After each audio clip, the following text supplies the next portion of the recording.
এই গল্পটা ফর্সা গ্রামের। এখানে বিগত 5 বছর ধরে বৃষ্টি হয়নি। মানুষ একটা বিন্দু জলের জন্য কাতরাচ্ছে।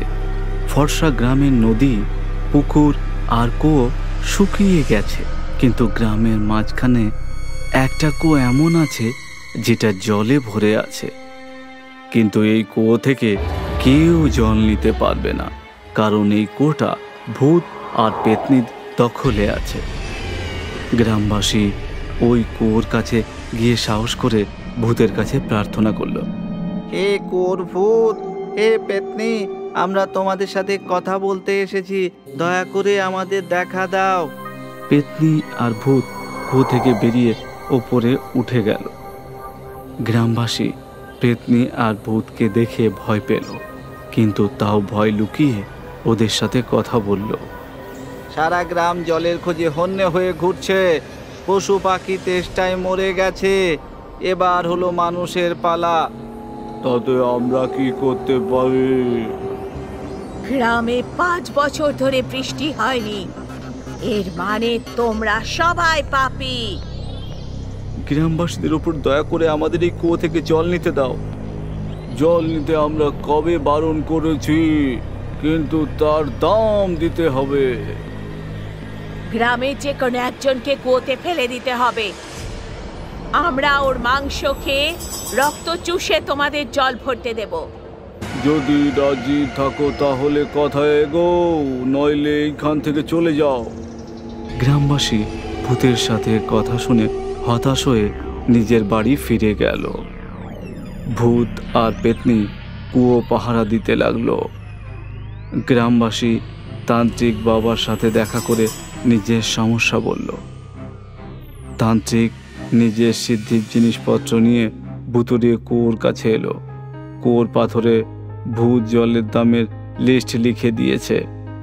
10,000 লিটার জলের বদলে একটা ছাগল বলি দিতে হবে, 1 লাখ লিটার বদলে একটা ষাঁড়, আর 10 লাখ লিটার জলের জন্য একটা মানুষকে বলি দিতে হবে।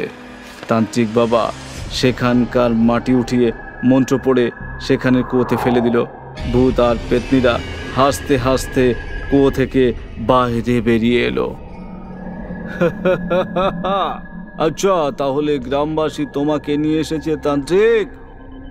তোমাকে কোনো চিন্তা করতে হবে না তান্ত্রিক, এটা ভূতেদের কুয়ো, এর ওপর তোমার তন্ত্র মন্ত্র চলবে না। আমি তোমাদের বোঝাতে এসেছি যে কুয়োটা গ্রামের লোকেদের হাতে তুলে দাও। জল খাওয়ানো পুণ্যের কাজ। এই পুণ্য সেই সময় কোথায় ছিল যখন আমার মা তেষ্টায় ছটফট করছিল? আমার মাকে কেউ তো জল দেয়নি। এটা তখনকার কথা যখন আমরা ভাই বোন দুজনে ছোট ছিলাম। গ্রামের কর্তারা আমার মাকে অস্পৃশ্য বলে জল খেতে দেয়নি। আমার মা যখন জোর করে জল খেতে চেয়েছিল তখন মানুষ তাকে কুয়োতে ঠেলে ফেলে দিয়েছিল। মার সাথে আমরা দুজন ভাই বোনও কুয়োতে পড়ে ডুবে মরে গিয়েছিলাম। তখন থেকে আত্মা হয়ে এই কুয়োতেই থাকতে লাগলাম। এখন এই কুয়ো আমাদের। যাও তান্ত্রিক, এই নির্দয় গ্রামবাসীদের জন্য আমাদের সাথে শত্রুতা করো না। তান্ত্রিক ভূত আর পেতনির সাথে কোনো কথা না বলে সেখান থেকে চলে গেল। গ্রামবাসীদের মধ্যে হতাশা ছড়িয়ে পড়ল। তান্ত্রিক বাবা কুয়োটা ভূত পেতনির থেকে মুক্ত করাতে পারল না, এই বলে গ্রামবাসীরা চিন্তিত হয়ে পড়ল। আমাদের তান্ত্রিক বাবার উপর অনেক আশা ছিল, কিন্তু সেও খালি হাতে ফিরে গেল। এখন আমাদের কাছে কোনো পথ নেই। যদি আমাদের জল খেতে হয় তাহলে আমাদের ওই কুয়োর দামও দিতে হবে। হ্যাঁ ভাই, 10,000 লিটার জলের জন্য একটা ছাগল তো দিতেই পারবো। গ্রামবাসী ভূত আর পেতনির সামনে হার স্বীকার করে নিল, আর জলের জন্য ছাগল আর ষাঁড়ের বলি দিয়ে দিল। ভূত আর পেতনিও বলি পেয়ে খুশি হলো। এখন থেকে গ্রামের সবই নিয়ম চলছিল। একদিন তান্ত্রিক বাবা গ্রামবাসীদের ডেকে পাঠালো তার কাছে, আর ভূতেদের কোর্টার থেকে ভূত তাড়ানোর পরিকল্পনার কথা বলল। আমি ভুতুড়ে কুয়োটা ভূতের হাত থেকে মুক্ত করার পরিকল্পনা করে ফেলেছি। তোমাদের আমার সাথে থাকতে হবে। বাবা, আমরা সবাই আপনার সাথে আছি। আমরাও তো ভেবেছিলাম আপনি আমাদের কথা একেবারেই ভাবছেন না। তোমরা এই মহিলার সাথে ভালো ব্যবহার করনি। যদি সেই দিন ওকে জল খেতে দিতে, ওর বাচ্চারা পেতনি হয়ে ভূত হয়ে যেত না। বাবা, সে তো আমাদেরই বাবা দাদার ভুল ছিল।